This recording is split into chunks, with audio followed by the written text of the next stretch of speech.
อยู่สายเท่านั้นแหละลูกจะไปไกลมันเด้อต่อนะแม่มันต่อเจ็บแต่มาเห่าอย่างนั้นลูกไผมาเอ๊ะไผวะฮะคืออุ้ยเถอะวะ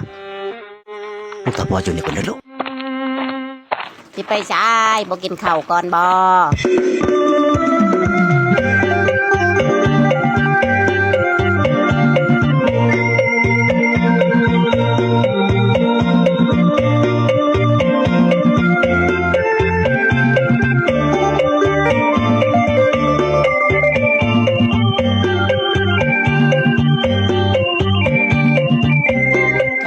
จังใดก็คิดว่าต้องเป็นอุ้ยแท้ๆล่ะนี่ฮะเธอ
อ้ายขอโทษเจ้าเด้ออุ้ย